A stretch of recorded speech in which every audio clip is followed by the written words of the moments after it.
columna.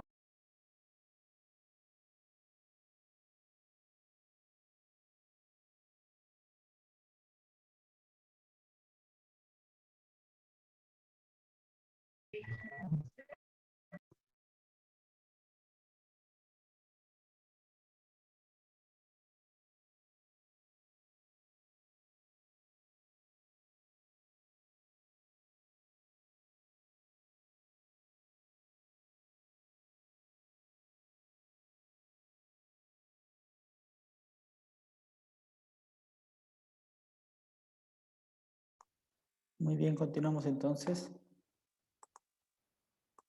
Tenemos acá ya la presentación del tema número 8, planificación de auditoría. ¿Listo? Entonces ya habiendo visto los parámetros generales, los conceptos generales de auditoría, ahora vamos a empezar a interiorizarnos en las etapas.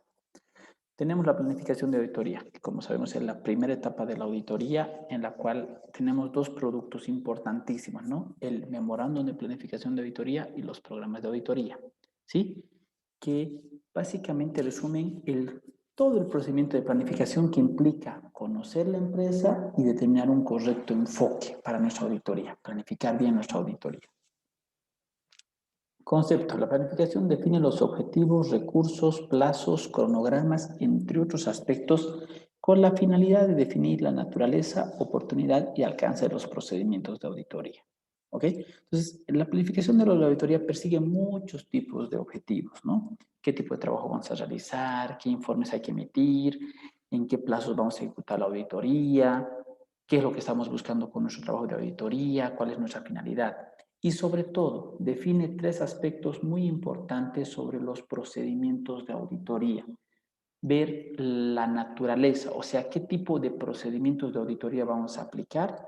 Número 2, ¿en qué momento vamos a aplicar esos procedimientos de auditoría? A eso se refiere con la oportunidad. Y número 3, ¿cuál va a ser el alcance? ¿Cuánto vamos a revisar, sí, con estas pruebas de auditoría de la información de la empresa? ¿Ok? Entonces, la auditoría persigue muchos objetivos: recursos, plazos, organizaciones, riesgos de la empresa, conocer a la empresa, interiorizarnos, pero sobre todo tiene una finalidad: define la naturaleza, oportunidad y alcance de los procedimientos de auditoría. Para ir viendo un poquito, ¿a qué se refiere con naturaleza de procedimientos de auditoría? Define el tipo de procedimiento o prueba de auditoría que se van a aplicar a todos los componentes de los estados financieros. Para esto tenemos dos tipos de procedimientos o pruebas de auditoría, que ya los habíamos hablado: las pruebas de cumplimiento y las pruebas sustantivas. Muy bien. El segundo objetivo es determinar la oportunidad. ¿En qué momento vamos a aplicar estas pruebas de auditoría? ¿Al inicio de la auditoría? ¿Al medio? ¿Al final? ¿En qué momento? Ejemplo, vamos a hacer un inventario de mercaderías. Perfecto. Ese es un procedimiento de prueba sustantiva. ¿Por qué? Porque vamos a ir a contar para verificar qué cantidad existe y si está correctamente revelado en nuestra cuenta de almacenes. Perfecto. ¿En qué momento lo vamos a hacer? ¿Al inicio de la auditoría, al medio o al final? ¿Sí? De repente alguien dirá, vamos a hacerlo al inicio porque nadie se espera que hagamos inventario al inicio. De repente alguien va a decir, no, hay que hacerlo al final porque van a creer que ya nos estamos yendo y ¡zas! Lo sorprendemos. O de repente otro va a ver que dice, no, hay que hacerlo al medio cuando nadie nos esté como que siguiendo el paso, ahí hay que sorprenderles. Entonces, eso es lo que se define en la oportunidad del procedimiento de auditoría. Alcance, establece cuánto vamos a revisar. O sea, vamos a revisar, por ejemplo, son 30,000 ítems de auditoría, de mercaderías. ¿Cuántos vamos a revisar? Vamos a revisar los 150 más caros. Listo, está. Vamos a revisar 150. Entonces habrá que definir en qué cantidad vamos a revisar. ¿Listo? Y este alcance obviamente se lo define en función a los niveles de riesgo. Entre más riesgo hay en una empresa, más tiene que revisar el auditor. ¿Sí? Entre menos riesgo hay en una empresa es porque el auditor confía, identifica buenos controles, menos revisa también el auditor. Por eso es tan importante revisar el control interno, ¿no? Y planificar bien.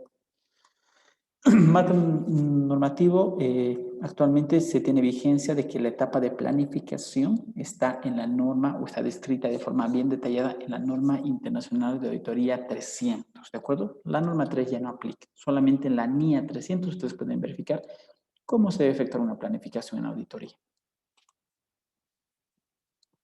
Fases de la planificación. Tenemos primero dos tipos de fases, ¿ok?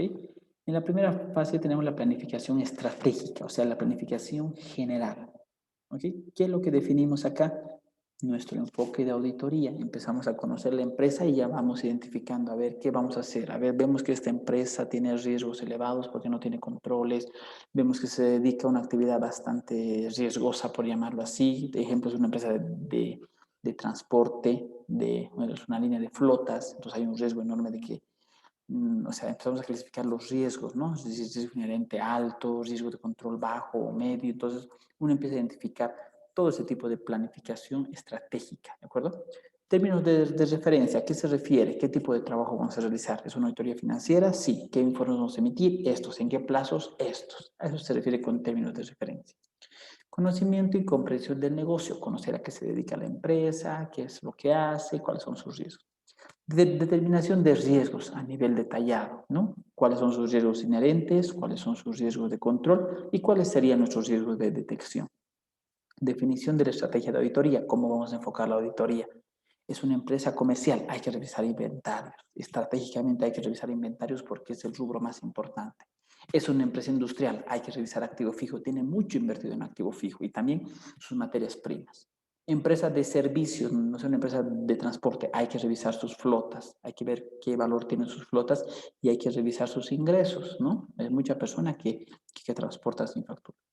Definición del enfoque de auditoría. En base a todos estos otros componentes, defines de esta forma vamos a efectuar la auditoría. Vamos a tener un enfoque mucho más sustantivo. ¿A qué se refiere? Que vamos a ir a revisar saldos. ¿Por qué? Porque sus controles son buenos. Ahora de repente tú dices, no, hay que ir a atacar los controles. Entonces tu enfoque va a ser de cumplimiento. Muchos vamos a aplicar bastantes pruebas de cumplimiento porque hay que identificar qué tal están sus controles, si están funcionando o no. La segunda fase es la planificación en detalle. ¿A qué se refiere? A que el auditor empieza a hacer un montón de análisis, por ejemplo, análisis de tendencias, análisis, todos los análisis que hacían en la materia de análisis de estados financieros, ¿no? Análisis de porcentajes, cocientes, estadísticos, eh, de repente análisis de tendencias, todo lo que es análisis vertical, horizontal, histórico, eso se aplica. ¿Sí? Flujos de caja, evaluación de riesgos, no nos olvidemos, siempre se van evaluando riesgos, el riesgo inherente, de control de detección, evaluación del control interno también es muy importante, eso ya es en la planificación en detalle. Definición del enfoque de auditoría, nuevamente volvemos a definir nuestro enfoque de auditoría, pero a nivel detallado ya, ¿no? Es lo importante, elaboramos nuestros programas de auditoría, ¿no es cierto? Donde vamos a ir a verificar o a validar las afirmaciones de los estados financieros, los atributos del control interno. Información requerida en la planificación. En este caso, el documento más importante, ya dijimos, ¿no? Es un MPA. ¿Qué es lo que debe tener nuestro memorándum de planificación de auditoría? Esta es la información que mínimamente debe tener nuestro memorándum de planificación de auditoría. ¿Qué es nuestro memorándum de planificación de auditoría? Nuestro documento final después de haber auditado o haber revisado toda la empresa de forma inicial, antes de empezar el trabajo de auditoría. Por ejemplo, en los términos de referencia tenemos que ver qué tipo de auditoría vamos a realizar, qué informes vamos a emitir, qué normativas vamos a aplicar en la auditoría y cuáles son las fechas de los informes. Ejemplo, auditoría financiera de la empresa del ICE Norte 2020. Perfecto. ¿Qué tipo de examen es? Auditoría financiera. ¿Qué tipo de informes se va a emitir? Un informe del auditor independiente y una carta de control interno. ¿Qué tipo de normas vamos a aplicar? Normas nacionales, normas internacionales, normas tributarias, normas laborales. ¿Qué fecha van a tener los informes? Bueno, pues los informes los vamos a entregar, el informe de control, el informe del dictamen, o sea, el informe del auditor lo vamos a entregar el 15 de marzo y en la carta de control interno 2 semanas después. Listo, ahí está. Eso se refiere con términos de referencia. Información sobre las actividades y operaciones del negocio. Ya, perfecto. ¿Dónde está ubicado ICE Norte? Bueno, ICE Norte tiene una sucursal en Cochabamba, perdón, tiene una central y una sucursal en Cochabamba y una sucursal también en Santa Cruz. Listo, esta ubicación. Marco legal. Es una empresa privada, está ligada, está regida por el Código de Comercio. Actividades de la empresa, actividad comercial, cines, servicios por venta de comida y alquileres. Fuentes de recursos, ventas de productos, de mercaderías, de consumo masivo, ingreso por cine, ingreso por venta de comida, ingreso por alquileres. Aplicación de los recursos, los mismos gastos. Personal de contacto para la auditoría, tenemos que hablar con el gerente, con el gerente financiero, tenemos que hablar con el asesor legal, con todos. Siguiente, bases contables para la preparación de los estados financieros. ¿En base a qué han elaborado los estados financieros? En base a normas locales y a normas internacionales. Por tanto, su base es devengado, o sea, ellos se basan en el principio del devengado y sus normas técnicas son los principios de contabilidad. Ambiente del sistema de información. A ver, ¿a qué se refiere? ¿Qué tipo de software utilizan? ¿Qué tipo de sistema contable para sus inventarios, para su contabilidad, para su personal? Para sus activos fijos, qué tipo de software utilizan. Eso tienes que investigar en planificación. Comprensión de programas informáticos. A ver, veremos si realmente tienen un buen control sobre sus programas. O sea, si sus programas informáticos están correctamente resguardados, tienen usuarios, contraseñas. No cualquiera puede hacer lo que quiere en su sistema. Eso vas a verificar en la planificación. Periodicidad en emisión de informes y evaluación. Su sistema sí genera informes cada cierta fecha, ellos sacan estados financieros cada semana o cada mes o cada año tal vez, ¿no es cierto? Entonces eso es lo que uno va a averiguar. Tipo de información financiera. Su sistema genera balance, estado de resultados, no genera flujo de efectivo, no genera estado de evolución, no genera notas, nada, limitado, ¿no? Su sistema. Interesados en la información. ¿Quiénes hacen uso de esa información financiera? ¿Utiliza el gerente, los socios, el contador nomás se lo agarra solito? ¿Quiénes utilizan? Análisis de planificación, en este caso ya vemos el análisis vertical y el horizontal, ¿no? Lo que decíamos, porcentajes, cocientes, estadística. Y estudio y evaluación del control interno, ¿no? Siempre se evalúa el control interno. ¿A qué nos referimos? Confiabilidad de la información financiera, efectividad y eficacia de las operaciones, cumplimiento de las leyes. Al evaluar tú el control interno, estás verificando esto, que la información financiera sea confiable, que las operaciones sean efectivas, eficientes o se efectúen de esa manera y que se estén cumpliendo con las normas. ¿Qué más tiene nuestro MPA? En nuestro MPA siempre tiene un capítulo destinado a la evaluación de riesgos. ¿Cómo están nuestros riesgos inherentes? ¿Cómo están nuestros riesgos de control? ¿Cómo están nuestros riesgos de detección? Determinación sobre los niveles de materialidad o error tolerable. ¿Qué significa? ¿Cuánto el auditor está dispuesto a aceptar como error? No sé, de repente, ha habido un error de 0,50 centavos en impuestos. No es materialmente significativo. Ha habido un descuento incorrecto en el personal de 100 pesos. Ya no es significativo. Varían los inventarios por 2 millones de bolivianos. Uy, eso es materialmente significativo. Entonces, el auditor dentro de su MPA, en un capítulo, habla sobre cuál va a ser su nivel de materialidad o error tolerable. ¿Sí?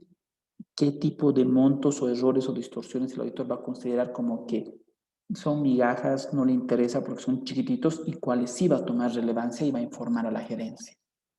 Muestreo. Ya dijimos que el auditor no efectúa la auditoría del 100%, ¿no es cierto? El auditor saca muestras, siempre saca muestras. Entonces, ¿cuál va a ser el criterio para que el auditor saque esas muestras? Eso tiene que ponerlo el auditor en su MPA, de decir, yo como auditor, en base a mi planificación, haber revisado esto, decido que mi muestreo va a ser de esta manera. Voy a escoger las cuentas cuyo saldo contable sea mayores a tal valor. Ejemplo, ¿no? Después también tenemos el enfoque de auditoría. ¿Cuál va a ser el enfoque? O sea, vamos a revisar o sea, vamos a aplicar pruebas de cumplimiento o pruebas sustantivas. Vale decir, vamos a ir a revisar más controles o más montos, importes en los estados financieros. Uso de expertos. Muchas veces en las auditorías se requiere expertos, ¿no?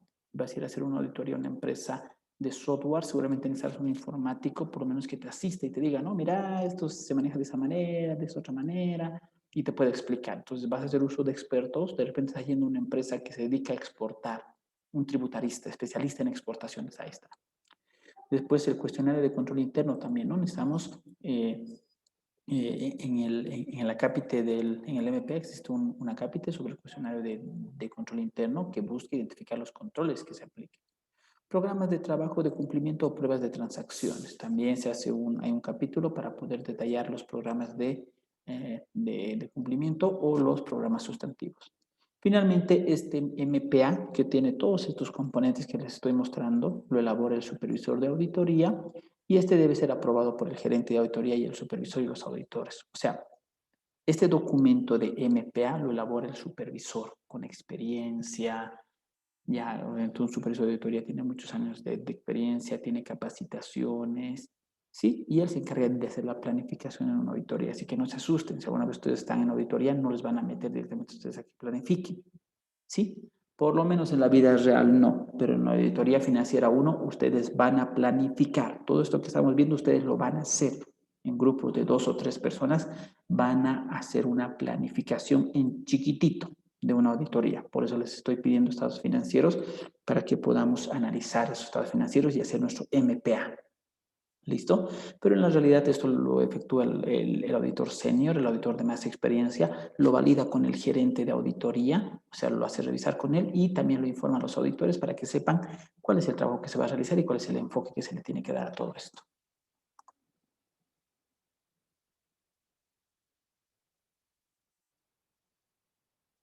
Muy bien. ¿Dudas, consultas sobre planificación, por favor?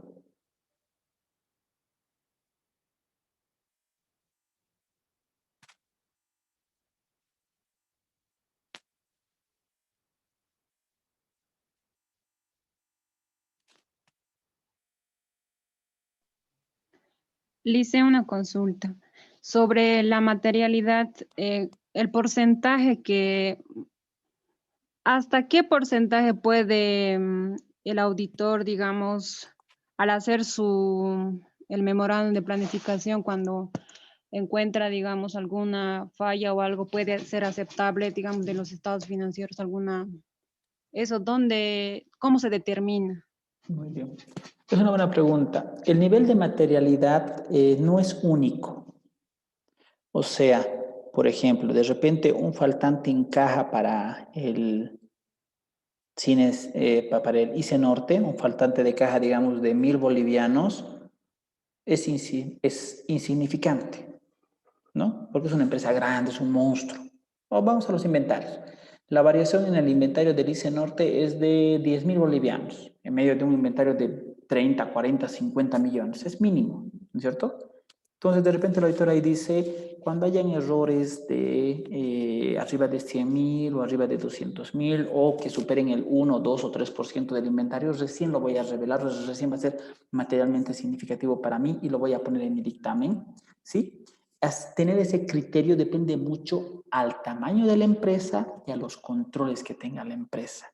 Así como esos 10.000 bolivianitos en ICE Norte es nada, de repente en otra empresa que se dedica a otro tipo de actividad mucho más chiquitito es importante, ¿no? Entonces, los niveles de materialidad se determinan de dos maneras. Uno, a través de porcentajes preestablecidos que están en una resolución del Consejo Técnico, que ya en la etapa de planificación vamos a analizarlo, y lo otro es en base al criterio del auditor. O sea, el auditor dice, a ver, ¿cuánto más o menos es su inventario? Tanto, listo. A ver, según la experiencia que he tenido y también viendo los controles que tienen, identificando las deficiencias y todo, ya.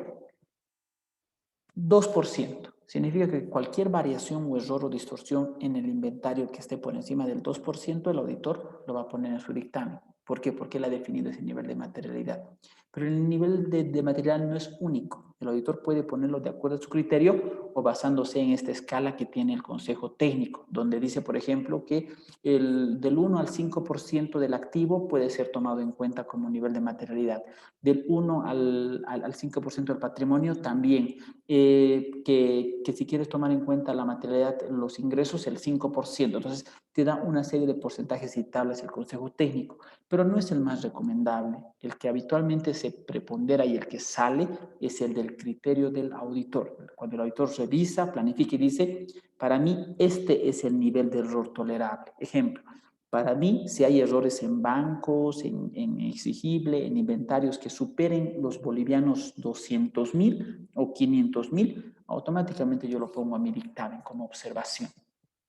¿Listo? Entonces, no existe una línea preestablecida. El mismo Consejo Técnico, cuando sacó esta recomendación, dijo, se sugiere que puedan tomar en cuenta estos parámetros, se sugiere, pero también pueden aplicar su criterio, o sea que ahí ya deja abierta esta posibilidad, ¿ok? Pero tenemos nosotros el criterio y la resolución del Consejo, que son porcentajes que están entre el 1 al 5% de varias partidas del balance general y el estado de resultados.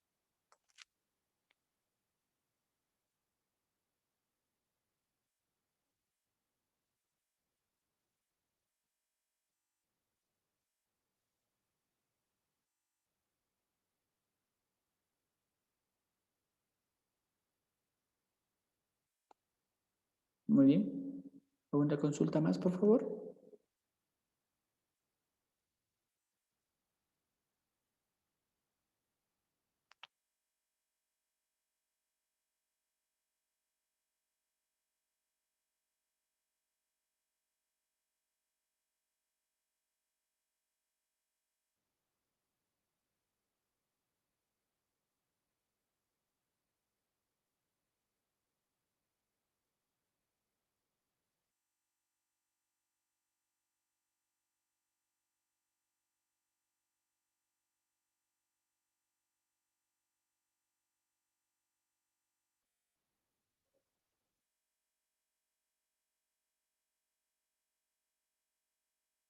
Muy bien, entonces vamos a continuar con el último tema, por favor, para la sesión del día de hoy. Este es el último tema número 9, evidencias o pruebas de auditoría. Ya dijimos que la etapa de planificación lo más importante es evaluar riesgos, determinar enfoque, elaborar el MPA y sacar los programas de auditoría para que luego se ejecuten en la etapa de ejecución. El producto principal de la etapa de ejecución es obtener evidencia. ¿De acuerdo? Evidencia. ¿Para qué te sirve la evidencia? Para que sustentes tu opinión, para que sustentes tu informe. Si no tienes evidencia, no puedes emitir informe. Concepto.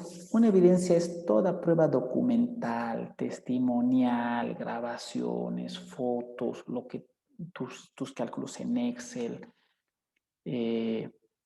todo, absolutamente todo lo que tú quieras que puedas obtener en tu trabajo de auditoría. Eso es una evidencia, pero sobre todo, ¿sí? Sobre todo, que ayude a respaldar tu opinión, ¿sí? Que ayude, tiene que ayudar a respaldar tu opinión como auditor. Afirmaciones de estados financieros. Acá quiero poner un poco de énfasis, ¿de acuerdo? Han debido ver ustedes que de acuerdo a las exposiciones hemos utilizado muchísimo los términos de afirmaciones de estados financieros, ¿no es cierto? Vamos a ver ahora, ¿a qué nos referíamos con afirmaciones de estados financieros? Las afirmaciones de estados financieros no son más que las características cualitativas que tienen los estados financieros. No sabemos que los estados financieros tenemos partidas de activo, pasivo, patrimonio, ingreso, egreso, ¿no es cierto? Pero todas estas partidas contables, la cuenta caja, vehículos, terrenos, edificios, todas esas cuentas tienen unas cualidades que deben cumplir para que puedan ser consideradas como afirmaciones de estados financieros. ¿Sí? Cuando tú ves un estado financiero, es toda partida contable que está ahí refiere a una afirmación. Si ves que en tu balance general dice que caja hay 10.000, significa que esa cuenta caja está afirmando que en caja se tienen 10.000 bolivianos. Que si tienes un valor en terrenos de 2 millones, significa que terrenos te está diciendo que contablemente vale 2 millones y que la empresa cumple con todos los requisitos para que esa cuenta esté expuesta con 2 millones, ¿ok? ¿Cuáles son estas cualidades que deben cumplir estas partidas contables o los estados financieros? Primero, la evaluación. Todos los bienes, derechos y obligaciones, ingresos y gastos expuestos en los estados financieros deben estar evaluados conforme a normas de contabilidad. O sea, tienen que estar correctamente evaluados. Que si están en dólares, estén al tipo de cambio oficial. Que si es activo fijo, esté correctamente actualizado. Que si es de repente patrimonio, esté correctamente actualizado. A eso se refiere, que todos los activos, pasivos y obligaciones o derechos, todas las partidas del balance general y el estado de resultados estén evaluados correctamente. ¿En base a qué? En base a normas de contabilidad, no en base a criterios personales, ¿no es cierto? Sino normas de contabilidad. Tienes que apoyarte en una norma para evaluar correctamente. Integridad, que todos los activos, pasivos, patrimonios, ingresos y egresos, sí, que están en los estados financieros, estén registrados en su totalidad. O sea, que no digan, bancos dicen un saldo de 2 millones y tienen 10 cuentas bancarias. Ah, había faltado unita más. No, si falta una cuenta bancaria que no está registrada en los estados financieros, quiere decir que no ha sido íntegramente registrada la cuenta bancos. Falta una cuenta. Entonces, todas las cuentas tienen que estar íntegramente contabilizadas. Propiedad, que todos los activos, pasivos, patrimonios, ingresos y gastos que están expuestos en los estados financieros pertenezcan a la empresa y que la empresa tenga la documentación para demostrarlo. Vehículos, 12 millones, perfecto, son 80 vehículos. La empresa tiene que demostrar que ese vehículo está a su nombre y que tiene el derecho propietario. ¿Cómo lo demuestra? A través de RUAT, a través de minutas, a través de documentos legales. que demuestre que es su cuenta. La cuenta bancaria está a nombre de un socio, pero está en el estado financiero. ¿Qué hace una cuenta bancaria de un socio en nuestro estado financiero? Si no es de nuestra propiedad, el socio puede agarrar ese dinero y llevárselo, no está a nombre de la empresa. Entonces, los activos, pasivos y patrimonios deben cumplir esta condición, deben estar a nombre de la empresa. Y no solamente a nombre, sino que se tiene que tener la documentación legal que acredite que la empresa es dueña. Existencia, los bienes, derechos, activos y obligaciones, o si quieren, activo, pasivo, patrimonio, ingreso y egreso, que se exponen en los estados financieros, deben existir a la fecha del estado financiero. Ejemplo, si dicen en el estado financiero que al 31 de diciembre del 2020 se tenían 2 edificios, bueno, pues entonces físicamente tienen que estar los 2 edificios, ¿no es cierto? Si dicen que habían 2 autos, bueno, pues físicamente deben estar 2 autos. Y si de repente pasó un tiempo y obviamente la auditoría se hace durante el 2021, perfecto. Al 2020, al 31 de diciembre, existían 2 autos. A la fecha no existen. Allá, perfecto. Pero ¿qué es lo que ha pasado? Se han vendido. Venga, pues entonces las facturitas de ventas de los vehículos. Esos vehículos existían al 31 de diciembre del 2020, bien, y estoy verificando de que evidentemente se han vendido. Por eso a la fecha de hoy ya no existen. Pero existían en su momento. Entonces tiene que haber otra condición más, ¿no? Que esos bienes hayan existido o existan a la fecha. Existencia, los bienes, perdón, ese último es exposición, ¿de acuerdo? El punto número 5 está ahí mal, es exposición, que los gastos, ingresos, activos, pasivos estén correctamente expuestos y clasificados dentro de los estados financieros. ¿Qué significa?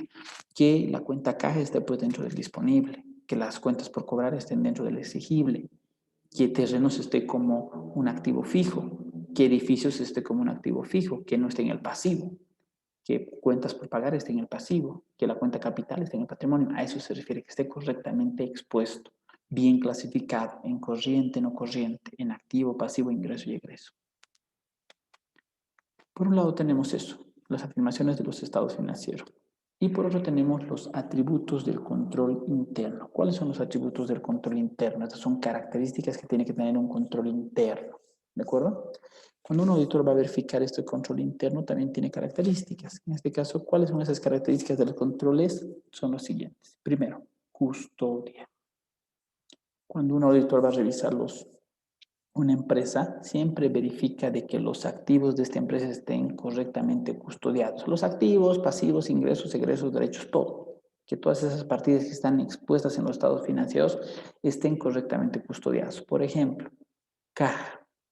¿Está bien custodiado caja? O sea, dicen en la contabilidad que vale, que hay un saldo de 10.000 bolivianos. ¿Está correctamente custodiado caja? Vas, verificas que tenga cámaras de seguridad, medidas de seguridad para el cobrador, el sistema funciona correctamente, le hacen arqueos. Custodia, que esté correctamente custodiado el dinero en cajas. Autorización, que el procesamiento de transacciones sea realizado con niveles de autorización. Esto es muy importante en bancos, por ejemplo. No te sirve de nada simplemente tener correctamente bancos 10 millones y ¿quién firma los cheques? Todos firmamos cheques, todos tenemos firmas autorizadas. ¿Quién autoriza para sacar un cheque? Nadie, cualquiera viene aquí, hace un giro de un cheque y saca. O de repente el hijo del dueño, la dueña, el esposo, la esposa, todos, cualquiera puede firmar el cheque. No, tiene que haber niveles de autorización para tener ese movimiento de dinero. Eso vas a verificar. Registro, que todas las transacciones estén correctamente registradas. O sea, que si hay un control de cajas, que se registren las salidas y los ingresos, que estén correctamente registrados. Con sistema, de forma manual, como quieran, pero que estén registrados. Esa exactitud, que las operaciones sean registradas lo más exactas posible con respecto a los documentos. O sea, que si hay una factura de compra de 10.000 bolivianos, todo el registro contable esté pues en base a los 10.000. No que el IVA esté en base a 1.000, que el gasto esté en base a los 10.000, que la salida de banco sea 20.000. No, todo tiene que estar registrado exactamente como tiene que ser. Legalidad, asegurar el cumplimiento de leyes en el procesamiento de transacciones, ¿no? Estamos vendiendo un vehículo, perfecto. Estás vendiendo un vehículo de la empresa, no te sirve simplemente agarrar y entregar el vehículo. Tienes que entregar una minuta, tienes que hacer, perdón, una factura, luego tienes que hacer una minuta de transferencia, tiene que llevarse a protocolizar al notario. Todo ese procedimiento de cumplimiento en base a la normativa legal lo tiene que cumplir la empresa, ¿de acuerdo? Y finalmente la segregación de funciones, ¿no? Que no haya todólogos en las empresas. Que no haya un administrador, que sea contador, que sea cajero, que sea vendedor, que sea almacenero, no. Tiene que haber diversificación en las funciones. Si soy yo si soy yo el cajero, tiene que venir alguien, el contador o alguna otra persona que me haga arqueo, alguien diferente a mí, para que el procedimiento tenga validez. No puedo yo ser el cajero y yo mismo hacerme el arqueo. No tiene sentido, ¿no es cierto? Entonces, eso es lo que vamos a aplicar en los controles. Tipos de evidencia. A ver, ¿qué tipos de evidencia tenemos? Tenemos la evidencia de control, que es una condición en la que se encuentran determinados los controles identificados, ¿no? Custodia, autorización, segregación de funciones y todo. Evidencia sustantiva. Brinda satisfacción respecto a las afirmaciones de los estados financieros. Entonces, por acá no nos olvidemos, ¿ok?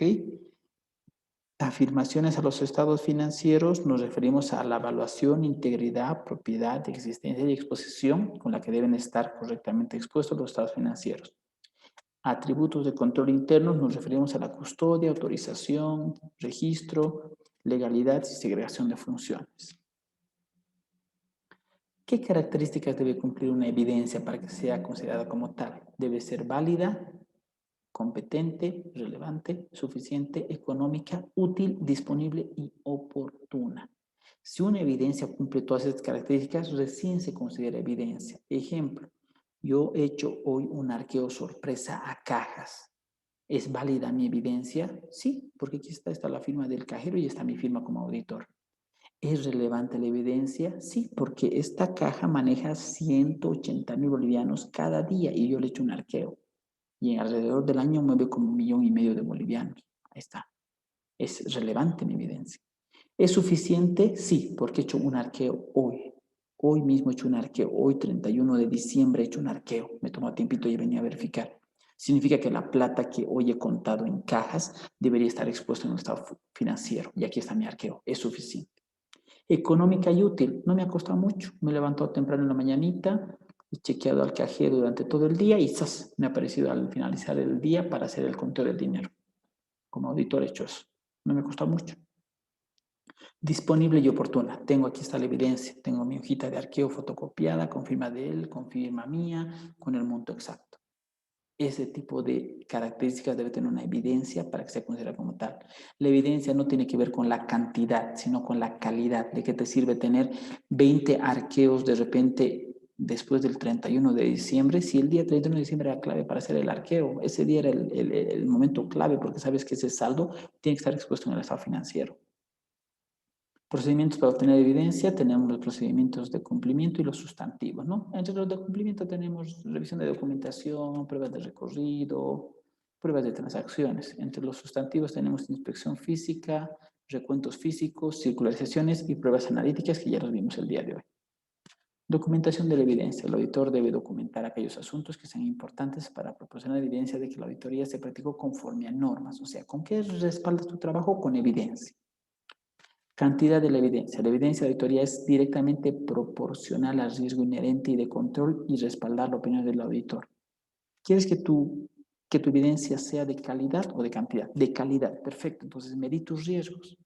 Medí tus riesgos. Cuando tus riesgos sean elevadísimos, toma buena cantidad de evidencia. Muy bien. Entonces, acá vamos a concluir, por favor. Estamos en el tema número 9. Les voy anticipando que ya ayer quedamos en el tema 5. Hoy tendríamos que ir avanzando ya los temas 6, 7, 8 y 9. Son 4 diapositivas que hemos avanzado y ustedes tienen que elaborar 4 mapas mentales más el día de hoy. La plataforma todavía no está, dice que ha tenido un corte, va a estar vigente recién hasta el día sábado. Pero el día sábado absolutamente todos van a subir todos los mapas mentales que hasta el día de hoy ya deberían ser 9. 5 los de ayer, más 4 los que estamos encomendando el día de hoy. ¿Listo? Entonces, por favor, vayan avanzando. Pero que el día sábado digan, Lice, no hemos podido, es mucho. No, entonces se les está dando las actividades por día y el día sábado simplemente va a ser un procedimiento de subir la actividad. ¿Listo? Nos estaríamos viendo el día de mañana, por favor, a las 6:30 para ver la conformación de sus grupos y por favor, ya si tendrían sus estados financieros a la mano, sería muy importante para hacer una pequeña revisión. ¿Listo? Los veo el día de mañana, por favor, avancen con sus actividades. Buenas noches. Buenas noches, Lice. Buenas noches, Lice. Buenas noches, señorita.